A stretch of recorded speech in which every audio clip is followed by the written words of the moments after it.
जय राधा माधव कुंज बिहारी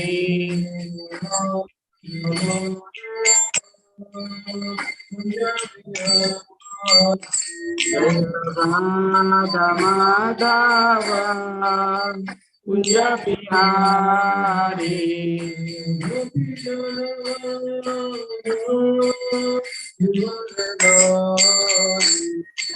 गोपी जन वल्लभा गिरिवरधारी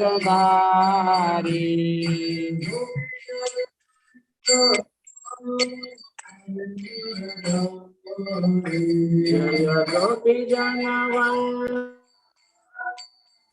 गिरिवरधारी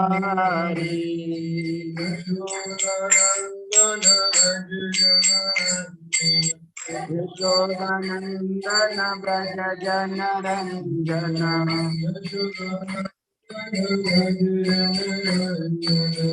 यशोदानंदन ब्रज जन रंजन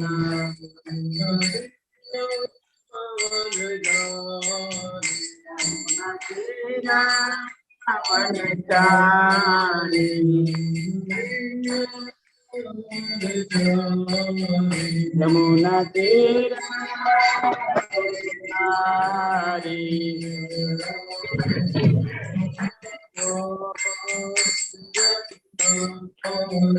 जय Radha Madhav Kunj Bihari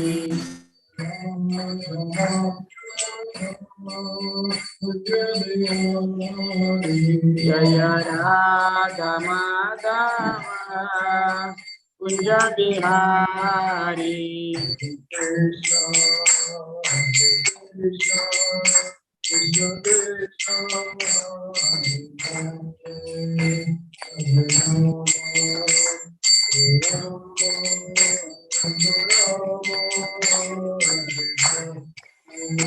Hare Krishna, Hare Krishna, Krishna Krishna, Hare Hare, Hare Rama, Hare Rama, Rama Rama, Hare Hare.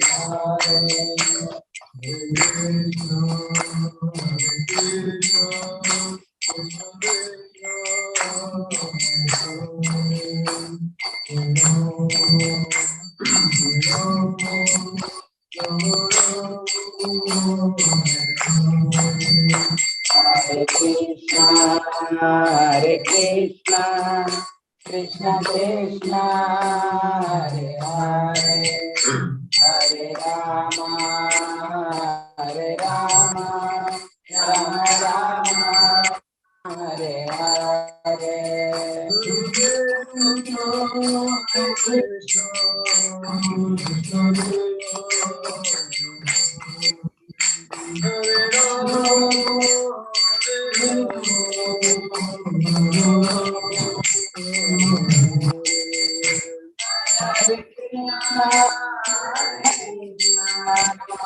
Krishna Krishna, Hare Hare, Hare Rama, Hare Rama, Rama Rama, Hare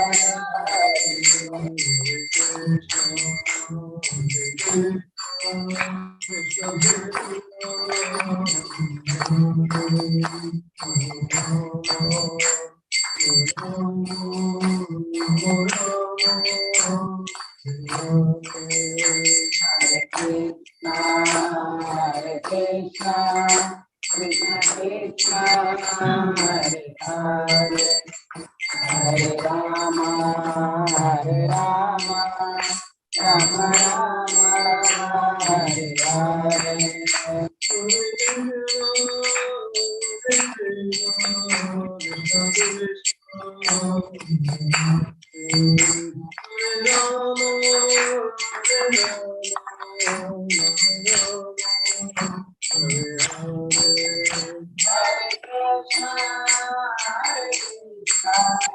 Krishna Krishna, Hare Hare, Hare Rama, Hare Rama, Rama Rama,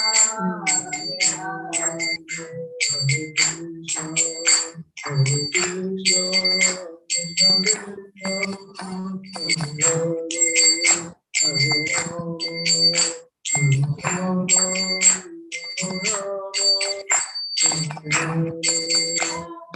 Krishna, Hare Krishna, Krishna Krishna, Hare Hare, Hare Rama, Hare Rama, Rama Rama, Hare Hare.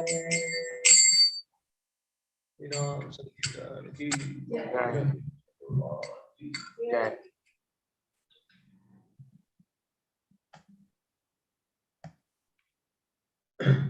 ओम नमो भगवते वासुदेवाय। ओम नमो भगवते वासुदेवाय। ओम नमो भगवते वासुदेवाय। ओम नमो भगवते वासुदेवाय। नारायणं नमस्कृत्यं नरोत्तमं देवीं सरस्वतीं व्यासं ततो जयमुदीरे। नष्टप्रायेषु भद्रेषु नित्यं भागवत सेवया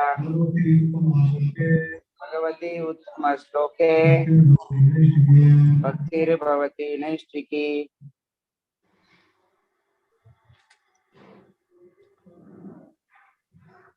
हरे हरे कृष्णा। तो स्वागत है आज के इस प्रातःकालीन भागवत कक्षा में उपस्थित सभी ऑनलाइन तथा ऑफलाइन भक्तों का।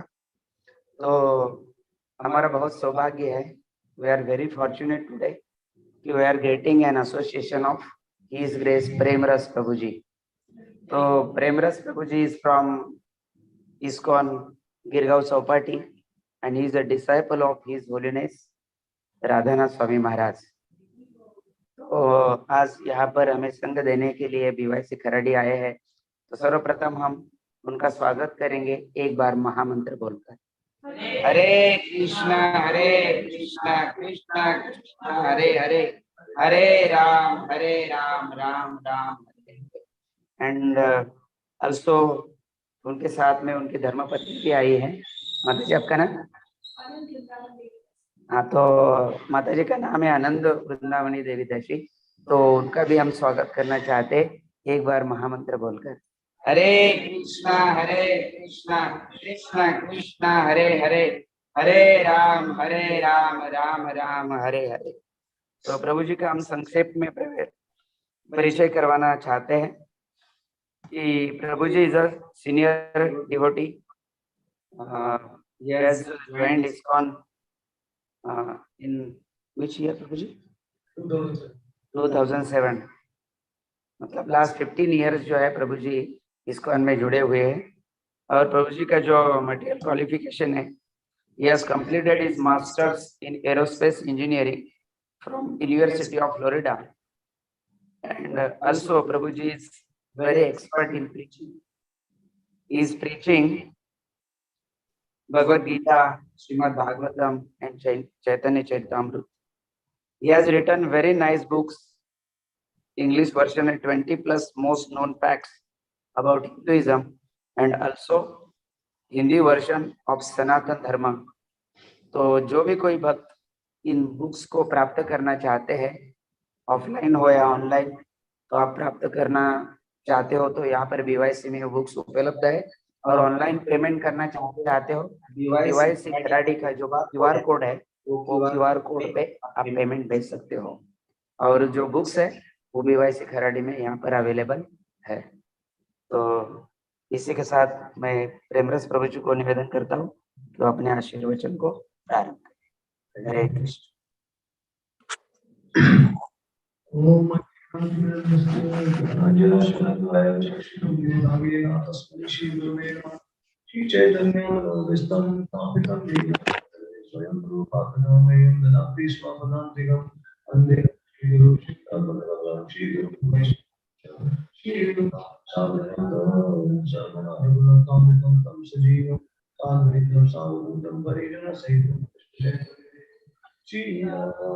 कृष्ण भगवान सहगना ललिता श्री विशाखान्वितांश्च हे कृष्ण करुणा सिंधु दीनबंधु जगत्पते गोपेश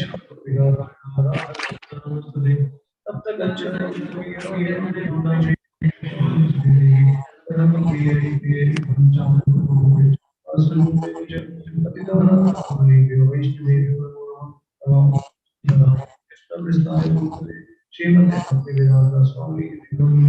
नमस्ते सरस्वती देवे गौरवाणी प्रचारिणे विशेष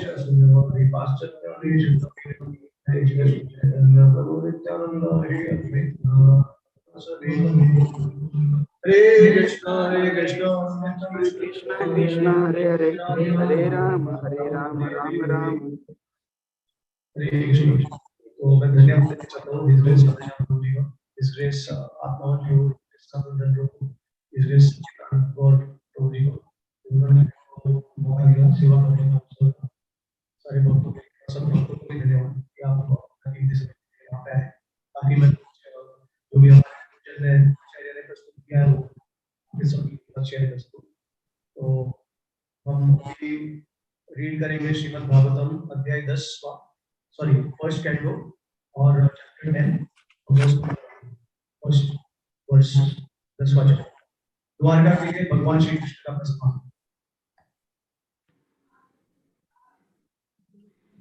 शौनक उवाच अत्वा स्वरिक्तस्पृधो अत्वात्मैनो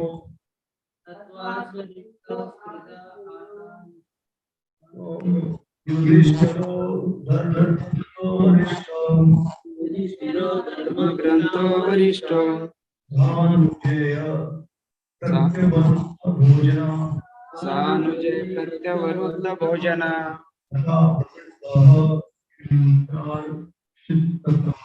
कथं प्रवृत्तः किंकारश्चित् ततः। शौनक उवाच शौनक उवाच शौनक मुनि ने कहा अथवा अथवा वध करने के पश्चात स्वरिक्त वेद पैतृक संपत्ति स्पृधा छीनने की इच्छा से आततायी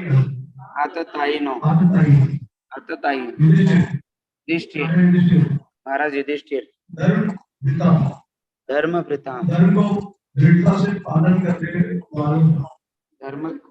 से पालन करने वालों का वरिष्ठ सबसे बड़ा सह अनुजय अपने छोटे भाइयों सहित अपने छोटे भाइयों से प्रत्यय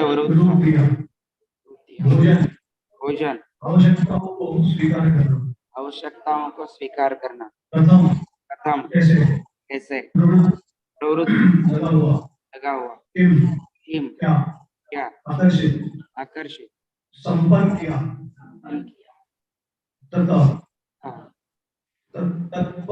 तत्पश्चात शौनक मुनि ने पूछा जो महाराज युधिष्ठिर की पैतृक संपत्ति को छीनना चाहते थे, वे पैतृक संपत्ति को छीनना चाहते थे, उन शत्रुओं का वध करने के पश्चात महानतम धर्मात्मा युधिष्ठिर ने अपने भाइयों की सहायता से अपनी प्रजा पर किस प्रकार शासन चलाया। निश्चित ही वे अपने साम्राज्य का उपभोग मुक्त होकर निरंकुश चेतना से नहीं कर सके।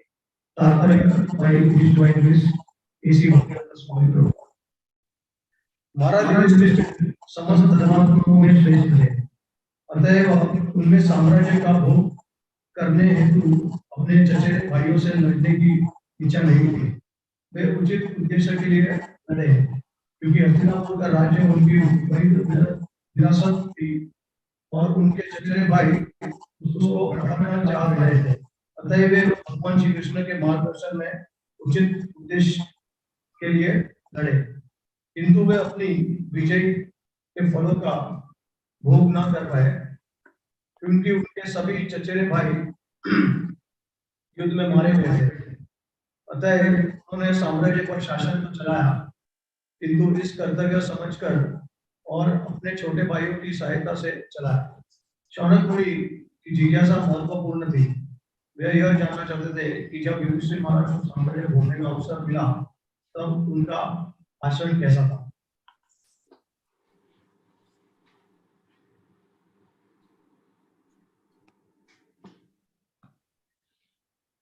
हरे कृष्ण।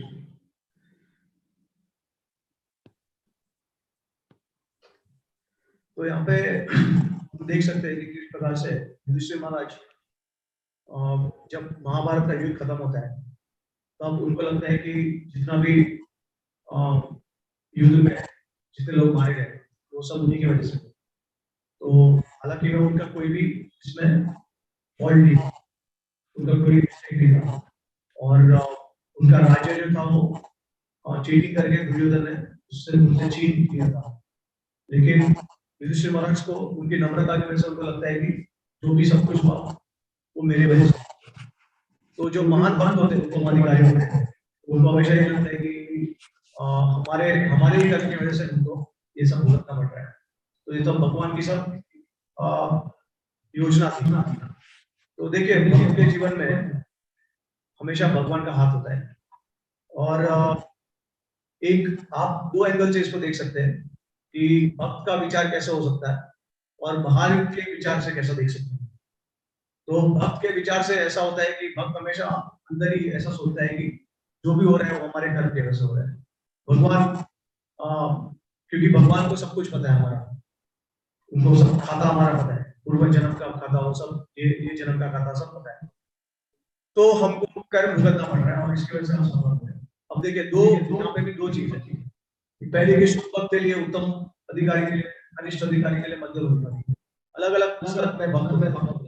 तो जो नित्य बद्ध होते हैं जीव जैसे हम हैं, तो हमारे हम सफर होते हैं क्योंकि हमारे कर्म भी है। और उत्तम अधिकारी जो भगवान के नित्य सिद्ध भक्त है, स्पेशली जो उनके पार्षद है, जैसे जिस प्रकार से पांडव जो थे उनको कोई कर्म नहीं था, ठीक है, वो नित्य सिद्ध थे भगवान के, लेकिन उनको ऐसा लग रहा था कि हमने पिछले जन्म में कुछ तो पाप किया होगा युधिष्ठिर महाराज को, तो इस जन्म में मैं ये सब भुगत रहा हूँ। तो जो नित्य सिद्ध भगवान के भक्त होते हैं उनको हमेशा ऐसा लगता है, लेकिन हालांकि उनमें कोई कर्म नहीं होता, उन्होंने कुछ कर्म ऐसा किया नहीं और वो भगवान के धाम से आते हैं, इसलिए कोई कर्म को लागू भी नहीं हो सकता। जिस प्रकार से कर्म भगवान को लागू नहीं होता है उसी प्रकार से शुद्ध भक्त के लिए कोई कर्म लागू नहीं होता। तो ऐसा समझते हैं कि भगवान की पूरी योजना है। तो जिस प्रकार से परीक्षित महाराज को चाप दिया था, तो वो भी अभी देखिए परीक्षित महाराज हालांकि बाहर की दृष्टि से वो थोड़े से एग्जिटेड हो गए क्योंकि उनको बहुत प्यास लगी, और जब आदमी को किसी चीज के लिए तीव्रता होती है ना तो कभी कभी वो पागल हो जाता है, और वो उस जैसे भगवान गीता में बताते हैं कि किसी चीज से मोह हो जाता है, आसक्ति हो जाती है, तो फिर वो चीज प्राप्त होने के बाद हमको गुस्सा आता है। जब गुस्सा आता है तो हमारा जो मेंटल स्टेट है वो गिर जाता है, इम्बैलेंस हो जाता है, तो हम एजिटेट हो जाते हैं। तो इसकी वजह से परीक्षित महाराज को भी ऐसा हुआ। लेकिन आप ये देख सकते हैं कि ये परीक्षित महाराज को ऐसा अनुभव हुआ, लेकिन हालांकि मैं उनसे सब ये सब चीजों से परे है, सब गुरुओं से परे है। क्यों? क्योंकि आप देखेंगे जब श्रीमद् भागवतम की रचना हुई, तभी सुखदेव गोस्वामी ने श्रीमद् भागवतम का सत्ता लिया, तो 7 दिन परीक्षित महाराज ने निर्जल व्रत लिया। तो जो भक्त भगवान के भक्त निर्जल व्रत कर सकते हैं 7 दिन तक, उनको किस तरीके से गुण जो है वो प्रभाव कर सकते हैं। तो इसके कारण आचार्य बताते हैं कि ये भगवान की योजना थी जिसके द्वारा परीक्षित महाराज को इस दुर्घटना से पास होना पड़ा, इस परीक्षा से पास होना पड़ा, क्योंकि वो शाप दिया गया ताकि उनके द्वारा श्रीमद् भागवतम की रचना। तो उसी के हिसाब से ये सेम चीज यहाँ पे भी हम देख सकते हैं कि पांडव भी जो भगवान के दिव्य पार्षद था कोई कर्म नहीं, लेकिन ये पूरा महाभारत जो था वो उनके द्वारा चल गया। तो महाभारत में भगवान के दिव्य पार्षद भी थे और नित्य बद्ध जीव भी थे, असुर भी थे और भक्त भी थे, राइट। और साधक भी थे। साधक मतलब भक्त थे, लेकिन भगवान की भक्ति का प्रयास कर रहे थे, उनको परफेक्शन अटेन नहीं हुआ। तो हम देख सकते हैं अलग अलग स्तर पे भगवान अलग अलग तरीके से आदान प्रदान करते हैं। तो यहाँ पे युधिष्ठिर महाराज अपनी नम्रता की वजह से पूरा का पूरा जो ब्लेम है अपने ऊपर ले रहे हैं कि मेरे कारण हुआ है सब। हालांकि उनको विश्व पिता बताता है कि ये सब भगवान का अरेंजमेंट है, भगवान का काम है और इसमें तुम्हारा कोई दोष नहीं है, राइट। तो उसी प्रकार से कोई जब भक्ति करता है, अभी ये तो नित्य सिद्ध की बात है, जो लोग कोई कर्म लागू नहीं होता है, लेकिन आचार्य ये भी बताते हैं कि जो साधक जब भक्ति करते हैं तो उनको भी कोई कर्म का भाव नहीं करना है, सारे कर्म नष्ट हो जाते हैं। केवल एक हरिनाम करने से, एक सिलेबल हरिनाम का जप करने से जितने भी पूर्व जन्म के कर्म हैं, ये जन्म के हैं, और आने वाले जितने भी कर्म होंगे जो सोच भी नहीं सकते हम, उतने कर्म सारे नष्ट हो जाते हैं। लेकिन हम देखते हैं कि भक्त के जीवन में तो बहुत सारी घटनाएं आती है, तो कैसे समझ सकते हैं कि कर्म नष्ट नहीं हुए। तो हमारे आचार्य बताते हैं कि भक्त जो है वो अपराध करते हैं भक्ति के मार्ग में। अपराध की वजह से क्या होता है, जितने कर्म नष्ट हो चुके होते हैं पहले पूर्व जन्म के, वो वापस आते हैं, उसका हमको भुगतना पड़ता है कर्म का जो रिएक्शन है।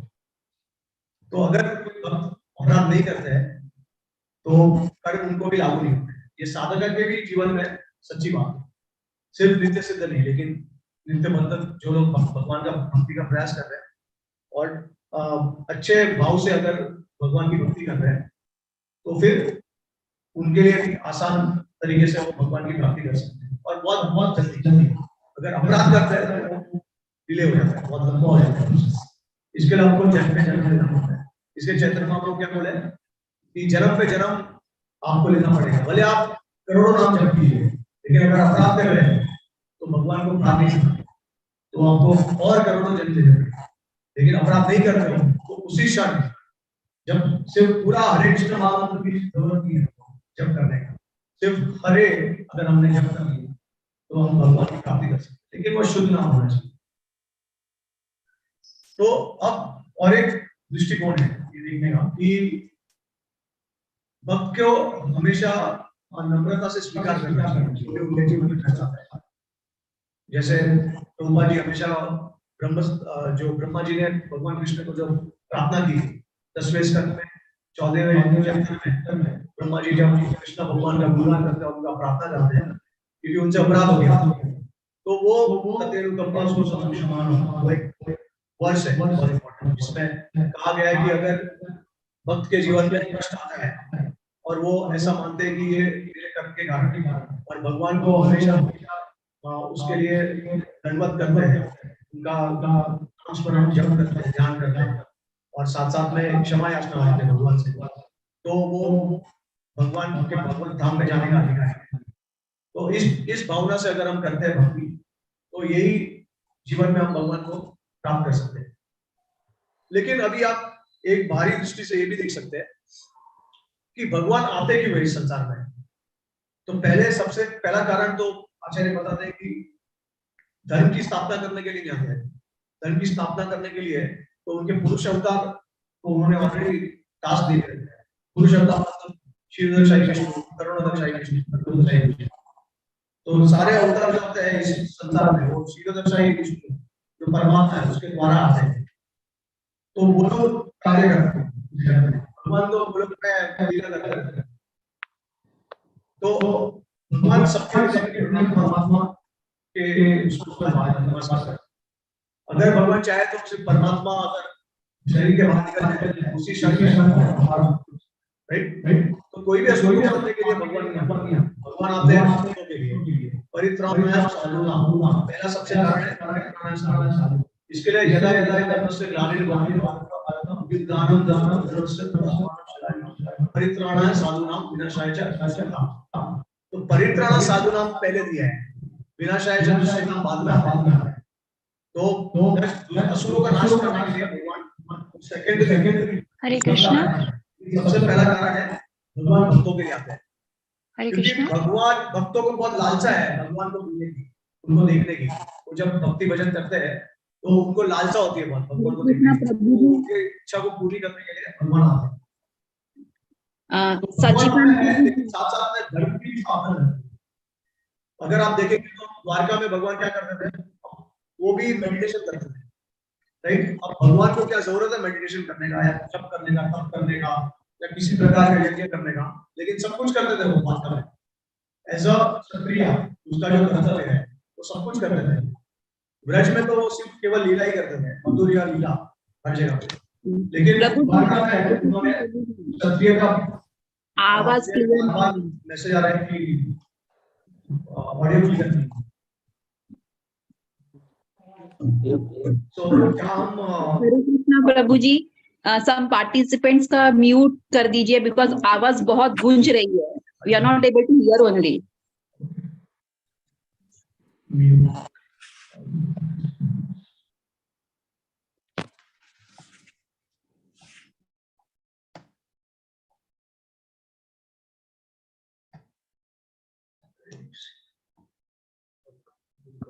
Hare Krishna, see if it is better now.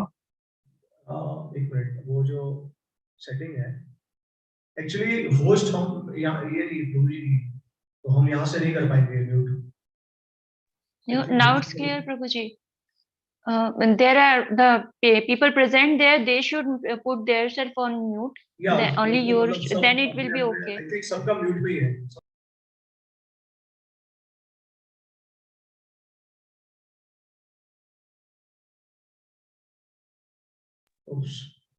हाँ, ये सबका म्यूट ही है जितने भी ऑडियंस है, लेकिन जो लोग ये शायद लैपटॉप में कोई इश्यू है जिसकी वजह से कुछ क्लियर नहीं आ रहा है शायद ऑडियो। नहीं नहीं प्रभु, अभी एक पार्टिसिपेंट ने अपने आप को म्यूट कर दिया है, सो इसलिए सचिन ये सभी क्लियर है। हाँ ओके ओके ओके, तो एक किसी ने अभी ज्वाइन किया तो उनको भी म्यूट करना होगा। हाँ, तो उनको म्यूट करना होगा क्योंकि होस्ट का राइट है पास, तो सबको रिक्वेस्ट करते हैं कि आप अपने आप को म्यूट कर दीजिए। अभी आ रहा है ना ठीक से? ओके ओके चलो। तो भगवान जब आते हैं इस दुनिया में तो वो धर्म की स्थापना भी करते हैं, कर्म भी करते हैं।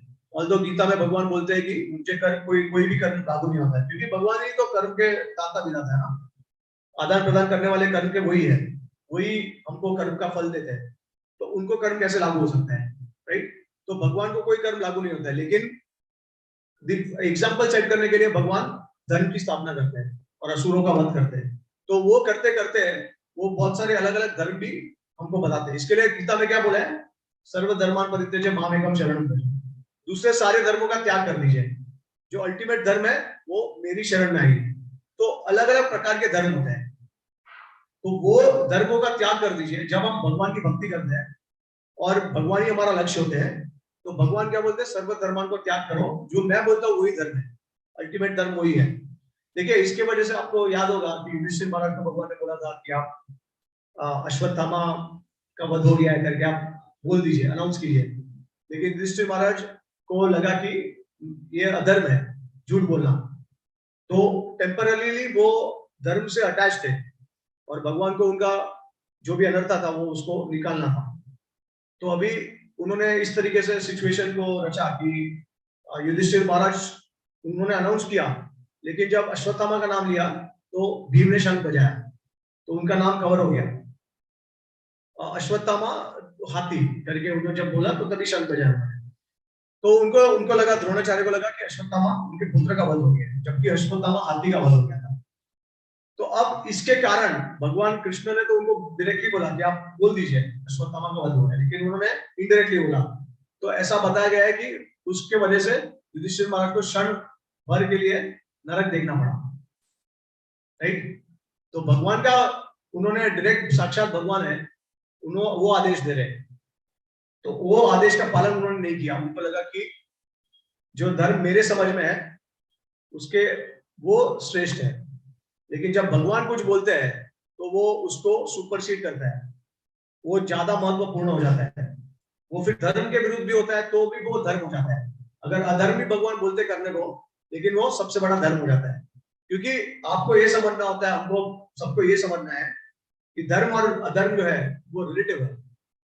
जैसे मेरे लिए क्या धर्म है और आपके लिए क्या धर्म है, अलग अलग हो सकते हैं। अगर शास्त्र से समझते हैं कि धर्म क्या है, धर्म क्या है, तो सबके लिए समान है। लेकिन अगर हम खुद का अगर धर्म का डेफिनेशन है तो सबके लिए अलग अलग है, राइट। एक चोर भी होगा तो उसके लिए उसका धर्म अलग है। वो सोचेगा कि चोरी करने में कोई गलती नहीं है। लेकिन चोर का भी एक ग्रुप होता है, लेकिन उसमें वो लोग बोलते हैं कि अभी हम इज्जत से बांट लेंगे जो भी हमने चुराया है। तो ये किस प्रकार का धर्म है? आप चोरी करते हो लेकिन आप बोलते हो कि हम इज्जत से सबके बीच में बांट लेंगे। तो ये धर्म नहीं होता है एक्चुअली। तो सब अपने अपने हिसाब से अपना अपना धर्म मनाते हैं, लेकिन असल में वो धर्म होता नहीं है। तो शास्त्र में जो दिया होता है वो असली धर्म होता है। तो भगवान, और जब भगवान कुछ बोलते हैं, भले उन्होंने शास्त्र में कुछ बोला है, लेकिन उसके विपरीत भी अगर बोलते हैं तो वो सबसे श्रेष्ठ धर्म हो जाता है। तभी वो धर्म को पालन करना होता है।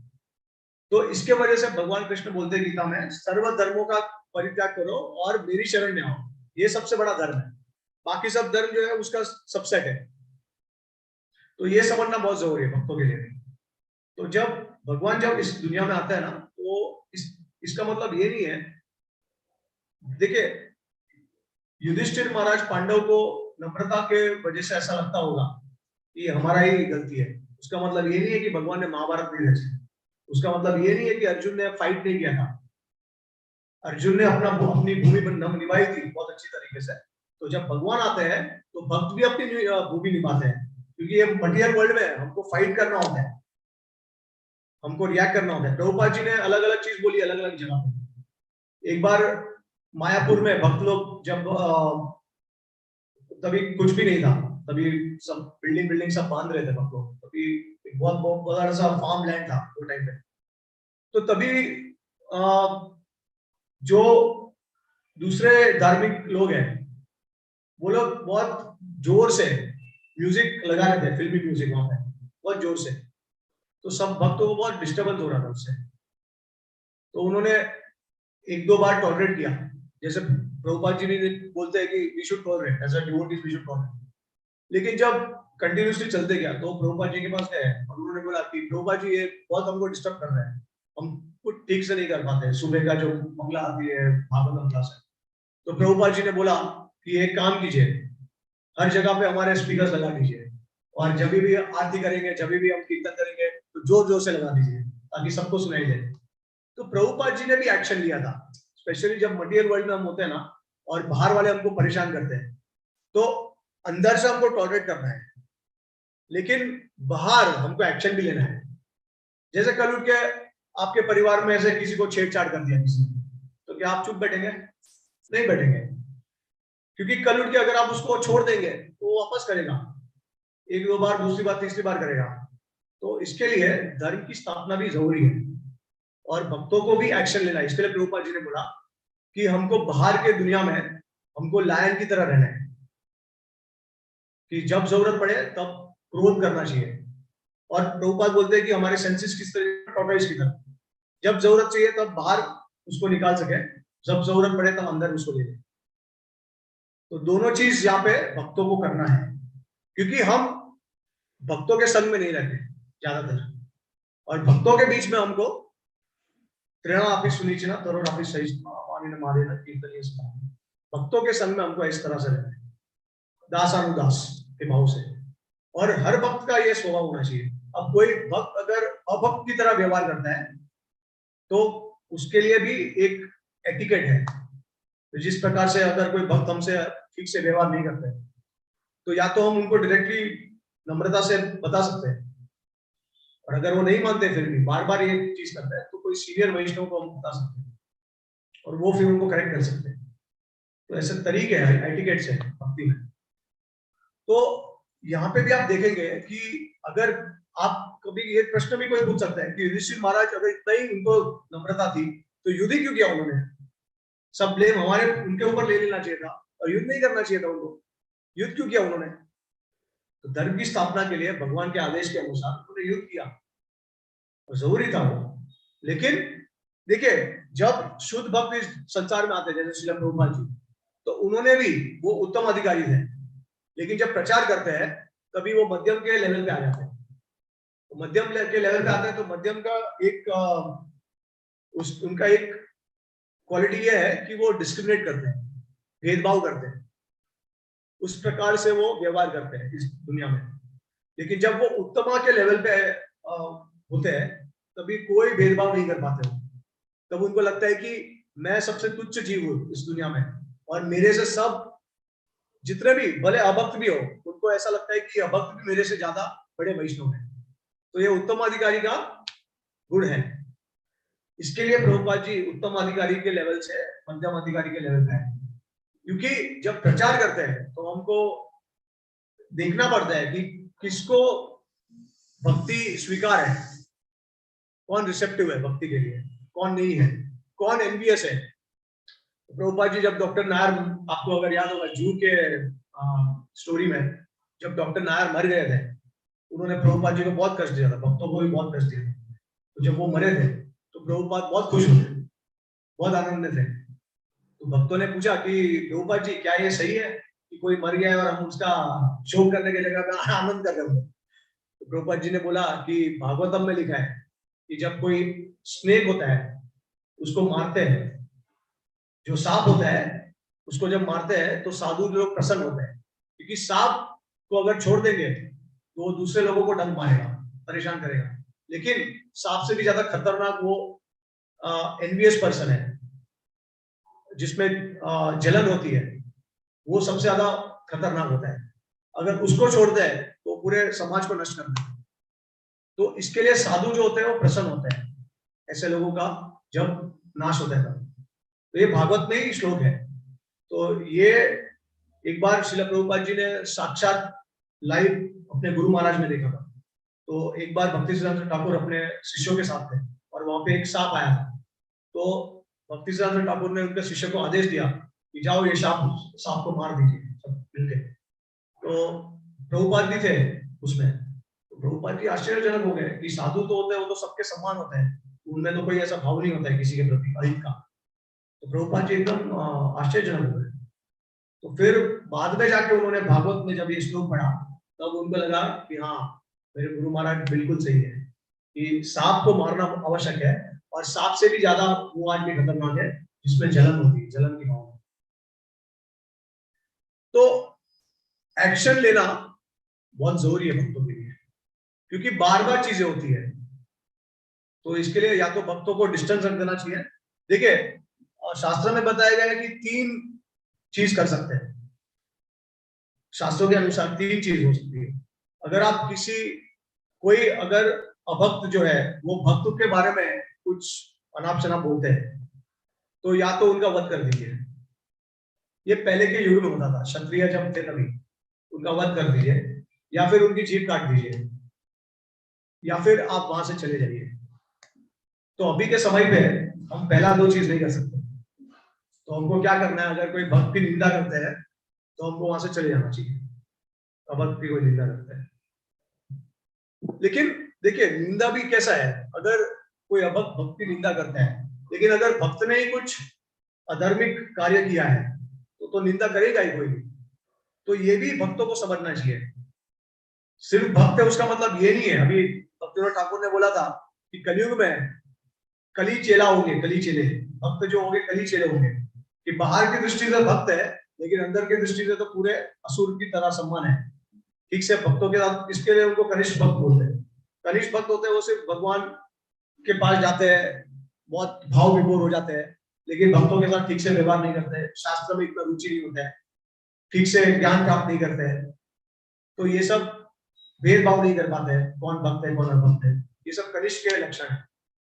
तो जरूरी है कि हम भक्त जब हम भक्ति करते हैं तो मध्यम के लेवल तक पहुंचे, ताकि हम भेदभाव करना सीखे, शास्त्रों का ज्ञान सीखे, फिर हमारे भक्ति में निष्ठा है, भक्तों का अच्छे से व्यवहार करें, भक्तों के आदान प्रदान में, भक्तों का मान सम्मान करें, भक्तों की पूजा करें, क्योंकि भगवान तो बोलते हैं कि मेरे भक्तों की पूजा मेरे से श्रेष्ठ है। तो वो समझना बहुत जरूरी है। तो ये सारा ज्ञान जो है इतना इजी नहीं है समझने के लिए, इसके लिए ऐसा बताया गया है कि धर्मस्य तत्वम विहितम गुह्यम महाजनो येन गतः सपन्तः। ये जो धर्म का जो रहस्य है वो सिर्फ महाजनों येन गतः सपन्तः, महाजन समझ सकते हैं, और जो उनके पच्चिनों पे चले उनको सारा धर्म अपने आप रिवील होता है। और एक उपनिषद में ये भी कहा गया है, यस्य देवे परा भक्ति यथा देवे तथा गुरु तस्य ते कथयति अर्थः प्रकाशन्ते महात्मनः। उसका मतलब ये है कि जब तक गुरु और भगवान में निष्ठा नहीं होगी, श्रद्धा नहीं होगी, दोनों में नहीं होगी, तब तक वेद का जितना भी ज्ञान है वो हमारे हृदय में कभी प्रकट नहीं होगा, उसका सार हमारे हृदय में कभी प्रकट नहीं होगा।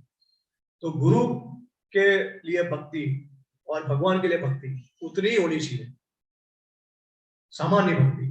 ऐसा नहीं कि गुरु के लिए ज्यादा है भगवान के लिए कम है, और भगवान के लिए ज्यादा है गुरु के लिए नहीं है, तो ये गलत है। इससे आपका एडवांसमेंट नहीं हो सकता है भक्ति में। तो बहुत सारे रहस्य, बहुत सारे तत्व जो है वो हमारे आचार्यों ने हमको बताया है शास्त्र के द्वारा, उनकी टिप्पणी के द्वारा, और बहुत सारे शास्त्रों को उन्होंने कोट किया है अपने ग्रंथों में, जिससे हमको भगवान की लीला का रहस्य समझ में आता है। तो अभी जैसे महाभारत में तो ये बताया गया है कि पांडवों को कर्म था, भीष्म पितामह वो वसु थे, लेकिन हालांकि श्रीमद् भागवत में हमको पता चलता है कि ये सब भगवान के पार्षद है, सनातन रूप से भगवान के पार्षद है, नित्य पार्षद है, तो उनको कोई कर्म ही लागू नहीं होता है। तो किस तरह समझ सकते हैं हम कि पुनर्जन्म भी है और नित्य पार्षद भी है, वो कैसे संभव है? तो हमारे आचार्य बताते हैं कि ये जो एक जो जीव होते हैं, जैसे उदाहरण के तौर पे द्रोण और धरा जो है वो नंद महाराज और यशोदा मैया के अंश है। तो हालांकि ऐसा लगता है कि वो 2 जन्म के बाद नंद और यशोदा बनते हैं, लेकिन द्रोण और धरा जो है वो भगवान के यशोदा के अंश, जिस प्रकार से भगवान कृष्ण के जो अंश होते हैं, अंश अवतार होते हैं, जैसे उनके जितने भी पुरुष अवतार है, उनके जितने भी लीला अवतार है, ये सब भगवान के अंश है। एतेच अंश कला पुंसा कृष्णस्तु भगवान स्वयं। कृष्ण जैसे सुखदेव गोस्वामी सारा डिस्क्रिप्शन करते हैं अवतारों का, मत्स्य अवतार, कुर्मा अवतार, वारा अवतार, कश्यप अवतार, परशुराम अवतार, एंड में वो क्या बोलते हैं? एतेच अंश कला पुंसा कृष्णस्तु भगवान स्वयं। ये सारे आपके अलग अलग अंश हैं, लेकिन आप ही अवतारी है, आप अवतार नहीं है, आप अवतारी है, कृष्णस्तु भगवान स्वयं। तो उसी प्रकार से ये जो अंश होते हैं, जो जैसे भगवान के अंश होते हैं, उस तरीके से नित्य पार्षद के भी अंश होते हैं। तो जब नंदा और यशोदा भगवान के धाम से आते हैं, भगवान की लीला जब आरंभ होती है, तो ये जो द्रोण धारा है वो उनमें समा जाते हैं, उनके शरीर में, तो उसको बोलते हैं अंश। कभी कभी ऐसा होता है कि 2 अलग अलग जीव होते हैं। भीष्म पितामह के उदाहरण में एक वसु है और भीष्म पितामह। भीष्म पितामह नित्य पार्षद है, भगवान के धाम से आते हैं, और जो वसु जो है, पिछले जन्म में जो वसु थे, जो भीष्म पितामह, उनको बोलते हैं कि वो भीष्म पितामह बने हैं। तो वो वसु जो है, वो वसु वो भीष्म पिता के शरीर में समा जाते हैं, और जब भीष्म पितामह अपने धाम में चले जाते हैं, तो वो वसु जो है वो उनसे निकल के, बाहर निकल के स्वर्ग लोक में चले जाते हैं। तो ये हमारे आचार्यों ने तत्व बताया। फिर जैसे हमारे आचार्य ने ये भी बताया कि कृष्ण का जन्म जो था वो दोनों जगह पे हुआ था, केवल देवकी से नहीं हुआ था, लेकिन यशोदा ने भी जन्म दिया था कृष्ण को उसी समय में, लेकिन ये रहस्य छुपाया हुआ है। तो बहुत सारे ऐसे रहस्य हैं जो आचार्यों ने सब रिवील किए शास्त्र प्रमाण से। ऐसा भी नहीं है कि उन्होंने देखा, उनको रियलाइज हुआ और उन्होंने शेयर किया, नहीं। वो तो देख ही सकते हैं, महसूस भी कर सकते हैं, लेकिन शास्त्र के साथ भी प्रमाण देके उन्होंने किए। तो ये बहुत जरूरी है, हमको सबको ध्यान में रखना है कि धर्म की रक्षा होनी चाहिए जब तक हम, जो भक्त भी है इस जीवन में, क्योंकि हम परे नहीं है, हम भी इस भौतिक जगत में गुणों में बंधे हैं। तो जब तक भौतिक जगत में है तब तक हमको धर्म की रक्षा भी करनी है, हमको एक्शन भी लेना है और भक्त के गुण भी हमको साथ साथ में वो हमारे में हमको कल्टीवेट करना है। तो जो हमारा जो आंतरिक स्तर है उसमें हमको आगे बढ़ना है, उसमें हमको ये सोचना है कि ये मेरा ही कर्म है और हालांकि मैं हमारा ही कर्म है। देखिए दो चीज होती है, हमको पीड़ा क्यों होती है? दो ही चीज के कारण, या तो हमारा कर्म होता है या तो भगवान अरेंज करते हैं हमारे लिए। जैसे परीक्षित महाराज के लिए उन्होंने किया योजना थी, और युधिष्ठिर महाराज के लिए योजना थी, और प्रहलाद महाराज है, जितने भी भगवान के नित्य और पार्षद भक्त है सबको कठिनाई हुई है, सबको पीड़ा हुई है, लेकिन वो भगवान की योजना थी। तो या तो भगवान की योजना है या तो हमारा कर्म है। अब भगवान की योजना है तो अच्छी बात है, उससे हमारा शुद्धिकरण होगा, और हमारा भी कर्म है तो हम ही उसके लिए जवाबदार हैं। तो हर हालत में भक्तों को आंतरिक स्तर पे ये मानना चाहिए, लेकिन हमको स्वतंत्र है, और धर्म ये बताता है कि स्वतंत्रता में ऐसा नहीं समझना है, जिसका मतलब ये नहीं है कि अगर कोई भी पाप करे हमारे साथ, कोई भी अन्याय करे तो हमको चुपचाप बैठना है, कुछ भी नहीं करना है, वरना ये पूरा संसार में अन्याय अन्याय होता है। क्योंकि अगर मैंने आपके साथ कुछ अन्याय किया तो आप तो कुछ करोगे ही नहीं मेरे साथ, तो मैं अन्याय करते जाऊंगा। तो ये उनको भी प्रोत्साहित कराते हैं, जो अन्याय करते हैं उनको भी प्रोत्साहित करता है। तो इसके लिए धर्म की स्थापना के लिए हमको, जब तक हम इस दुनिया में हैं, हमको लड़ना भी है, लेकिन आंतरिक स्तर पे हमको ये सब गुण करने हैं, और भक्तों के समाज में हमको नम्र बन के रहना चाहिए।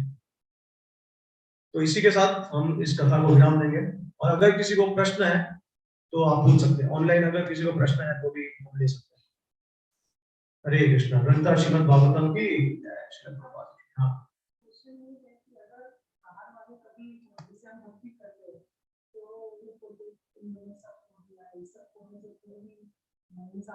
ये हो जाता है, खाते जो भी है हम लोग खाते पर हम लोग पाप भी करते हैं। मैंने कुछ नहीं है किया, पर परिवार वाले कभी हम लोग को कर देते हैं, तो कभी असत्य बोल देते हैं, तो क्या करना चाहिए? तो हम तो फिर भी जवाब दे सकते हैं, पर क्या उनको कर्म लगता है? तो देखिए परिवार वालों के संग में ऐसा है कि जितना हो सकता है उतना हमको टॉलरेट करना चाहिए, लेकिन अगर हमसे कोई चीज में वो अगर ज्यादा कोई लिमिट क्रॉस करते हैं तो उनको अच्छे से समझा सकते हैं कि भाई हमें ये नहीं पसंद है और ये हमारा आपसी मामला है। तो हर जीवन में हर मनुष्य का अपना अपना खुद का एक उनके मॉरल वैल्यूज प्रिंसिपल होते हैं, उसको कोई डिस्टर्ब नहीं कर सकता है, कोई किसी को फोर्स नहीं कर सकता। और अगर आप टॉलरेट करें, और स्पेशली परिवार वालों में द्वेष की भावना नहीं होती है, वो हमारा हित चाहते हैं, लेकिन वो समझ नहीं पाते हैं क्योंकि संसार ऐसे ही चल रहा है ना। तो हम भी ऐसे ही, पहले हम भी ऐसे ही थे, लेकिन अभी भक्ति में आया करके हमको ज्ञान आ गया है, और फिर तो ये भी हमको समझना चाहिए कि थोड़ा समय उनको समय के साथ भगवान भी उनको सब रिवील कराते हैं। और जैसे आपका पहले वो लोग आपकी निंदा करते हैं, अगर आप भक्ति में स्थिर रहते हो तो थोड़े साल के बाद वो लोग आपका मान सम्मान करने लगेंगे, ऐसा उल्टा हो जाता है। तो देखिए टॉलरेट करना तो हमेशा अच्छा ही होता है, और टॉलरेट कब नहीं करना होता है, एक्शन कब लेना होता है, जब कुछ समाज के लिए हानिकारक होता है। हमारे पर्सनल व्यक्तिगत कारण को अगर कुछ ये होता है तो हमको टॉलरेट करना चाहिए। इसका मतलब ये नहीं कि कोई आके हमको मार के जाए, कोई हमको कष्ट पहुंचा के, ऐसा नहीं है। लेकिन अगर कोई बुरा भला बोलता है हमारे बारे में तो ठीक है, टॉलरेट कर लेना चाहिए, व्यक्तिगत रूप से टॉलरेट कर लेना चाहिए।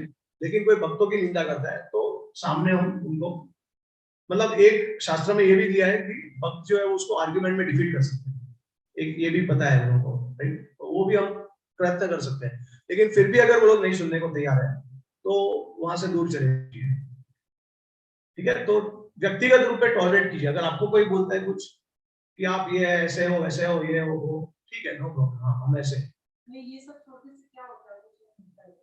तो उनको समझाने का प्रयत्न कर सकते हैं, फिलोसॉफिकली लॉजिकली उनको कन्विंस कर सकते हैं। फिर भी अगर वो नहीं होता है तो हम बोल सकते हैं कि क्या कर सकते हैं। हस्बैंड बोलते हैं, प्रभु जी बोलते हैं क्योंकि उनको ऐसा लगता है कि मैं बहुत दूर जा रही हूँ, हर चीज छोड़ दूंगी, एकदम अलग-अलग। एक्चुअली क्या होता है इसमें कि उनको डर क्या लगता है कि देखिए अभी भगवान को हम सेंटर में लाते हैं। जैसे पहले normal day to day life में कैसा था, हस्बैंड को सेंटर में लिया, उनका मान सम्मान, उनका आदर, उनके आदेश का पालन किया। अब यहाँ पे ऐसा हो गया कि अचानक से कोई दूसरा आ गया तो सहन नहीं कर पाते। अरे मेरी पूजा कर रहे थे, मेरी बात मान रहे थे, अभी कोई और किसी और की क्यों बात माननी थी, किसी और के हिसाब से क्यों करने का, तो अहंकार आ जाता है उनको, लोगों को। तो इसी की वजह से वो लोग द्वेष करना स्टार्ट कर देते हैं। हाँ हाँ, तो जैसे कि वो लोग बहुत टाइम का उपयोग करते हैं। अब नहीं बोलते, पहले ज्यादा था, धीरे-धीरे कम हो गया। हाँ, तो ये क्या है, ये देखिए ये एक अहंकार का भावना है कि मैं सेंटर में होना चाहिए ना, भगवान क्यों सेंटर में है? अभी भी यही बोलते हैं, पति का आदमी का लेकिन सम्मान करना ही सबसे बड़ा धर्म है। नहीं, आदमी का सम्मान तो करना, सब आदमी का क्या बात कर रहे हैं, जानवर का भी सम्मान करना चाहिए भक्तों को, क्योंकि भगवान के ही सब अंश है। लेकिन एक और चीज है कि भक्तों को भी ऐसा बर्ताव करना है कि वो धर्म से ना अलग हो, कि भक्त का मतलब ये नहीं होगा कि आप परे हो गए सब चीज से, अभी आपको धर्म की जरूरत नहीं है, आपको अपने पति धर्म की जरूरत नहीं है, आपको अपने बच्चों का ध्यान रखने की जरूरत नहीं है। नहीं, वो सब आपको बहुत अच्छी तरीके से करना है। जैसे उदाहरण के तौर पे आपको मन में भगवान का स्मरण करते रहना है, लेकिन साथ साथ में अपना कर्तव्य करना है।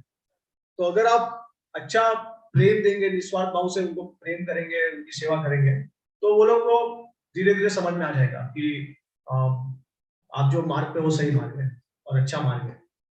वरना फिर देखिए कोई कोई अभी जो लोग द्वेष करते हैं, वो उनको तो अब कुछ भी करो तो शायद बदल नहीं सकते, तो क्या कर सकते हैं। बस फिर भी उनको ऐसा लगता है। ओके, एक बात मैं शेयर करूं, परिवार के लिए मराठी येते ना तुम्ही? समझ में आता है, समझ में। मराठीमध्ये म्हणे सोनार आणि कांड असावे, ऐसा परिवार के लिए ऐसे भक्तों, वरिष्ठ भक्तों के द्वारा उनको समझाया जाएगा, वो अच्छे तरीके से, वो अपने बात नहीं मानते, अपनी बात तो कोई और जो वरिष्ठ है उनके द्वारा अगर हम समझाएंगे वो ये सही है कि अगर मैं बोलूंगी तो नहीं सुनेंगे। क्योंकि घर का लेकिन क्या है, का वैद्य होता है ना, घर के वैद्य का गुण नहीं है। वो सही बात है। और दूसरा एक ये भी है कि जो घर वाले हैं, पहली बात तो है कि उनको वरिष्ठ भक्त के लिए आदर सम्मान भी होना चाहिए, वरना वो ऐसा भी सोच सकते हैं कि आप दोनों तो अपने घर में आदर देने वाले, बराबर। तो पहले तो एक रिलेशन होना चाहिए वरिष्ठ वैष्णव के साथ, उनके लिए आदर सम्मान होना चाहिए, फिर बाद में हो सकता है संभव। आपको कोई प्रश्न है? Sometimes like you want to getting things done fast, you do some corruption like things, giving money, जैसे सिलेंडर लाने के लिए ब्लैक से खरीदते, जल्दी आ जाता है, तो कुछ बनाते हैं, तो वैसे काम कर सकते थे। अच्छा, हाँ, तो देखिए अच्छा प्रश्न है। तो प्रभु जी पूछ रहे हैं कि क्या हम करप्शन कर सकते हैं ऐसा वैष्णव। तो देखिए इसके लिए भगवान कृष्ण ने गीता में बताया है कि जो आग होती है उसमें हमेशा स्पार्क्स होते हैं, जो आग रहती है ना उसके साथ साथ साथ में स्पार्क्स होते हैं। तो हर एक कर्तव्य में कुछ ना कुछ फॉल्ट रहता है। इसके लिए हमको, और भगवान कृष्ण बाद में बोलते हैं कि उसका मतलब ये नहीं है कि हमको कर्तव्य छोड़ देना चाहिए, हमको स्वयं का खुद का धर्म है उसका पालन करना चाहिए, कर्तव्य करना चाहिए, करते रहना चाहिए। और अगर कुछ उसमें मिस्टेक होती है तो उसके बावजूद भी हमको कार्य करना है, और स्वतः का जो धर्म होता है, स्वयं धर्म जो करते हैं वो करते रहना चाहिए, ना कि हम किसी और का धर्म और कर्तव्य करें, बराबर। तो जो ब्राह्मण है वो ब्राह्मण की तरह व्यवहार करे, क्षत्रिय है वो क्षत्रिय की तरह, वो अपना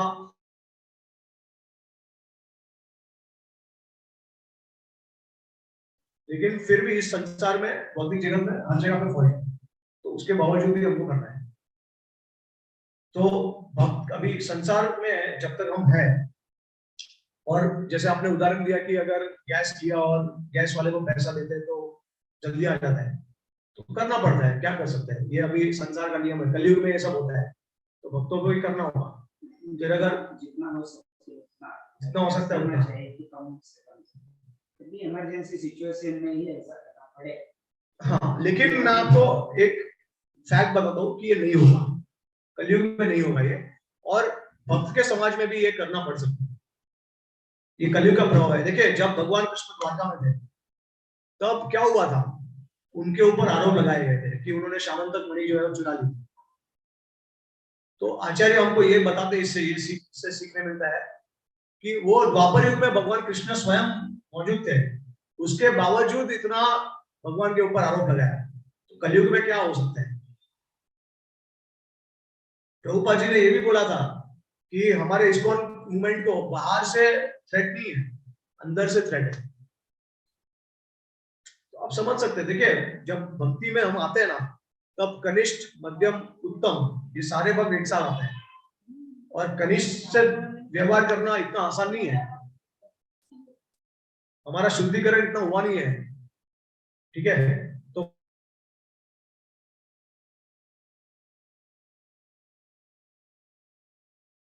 तो और पैसे का लालच बहुत है, ये सबको प्रभाव करता है, भक्त को भी कर देता है प्रभाव। इसके लिए बहुत जरूरी है हम वैष्णव का आश्रय लें और सिंसियरली हम लोग भक्ति करें। जरूरी नहीं है कि हर भक्त सिंसियरली कर रहे हैं, सब में कुछ ना कुछ स्वार्थ रहता है, सब में कुछ ना कुछ कोई ना कोई कारण रहता है, तो ये सब जगत में पॉसिबल नहीं है, समझे। तो ये करना पड़ेगा ये सब। जैसे हम लोग का ये जो आप सोचते हो कि आइडियल सिचुएशन होगा, वो केवल वैकुंठ में होता है।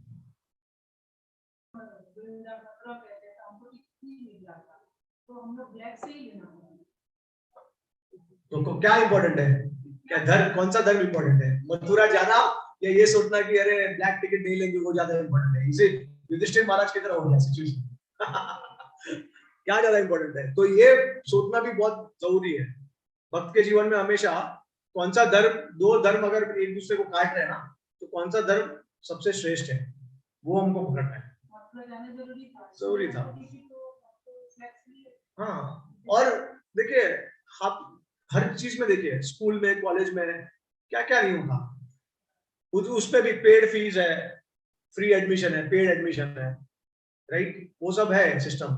फिर आपको अगर कोई टैलेंट है, प्रोग्रेस करना है आपको, लेकिन उसमें बाधा आ रही है, तो उधर भी आपको पैसा देना है।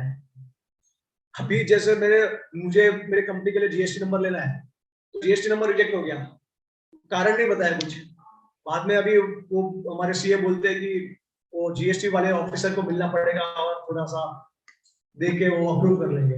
तो सबको पैसे की अपेक्षा है इस संसार में, जब, और गवर्नमेंट में तो हर जगह पैसा है, उसको चेंज करना ना बहुत समय लग सकता है, लेकिन ठीक है, अब हमको जो करना है वो करना।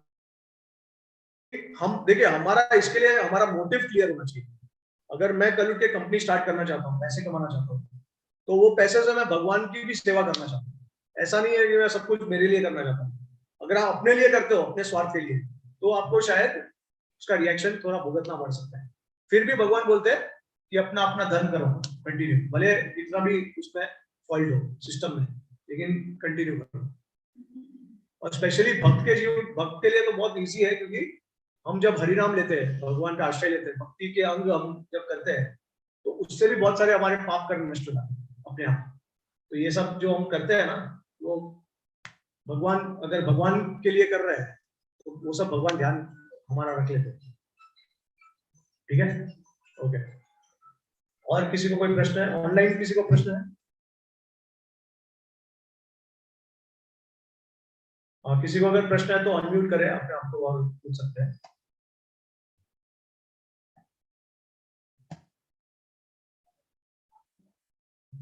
ओके, आई डोंट थिंक किसी को है question. So thank you all the devotees, आप आए, आपने समय निकाला, और धन्यवाद देना चाहता हूँ सबको, मुझे सेवा का अवसर दिया। हरे कृष्णा।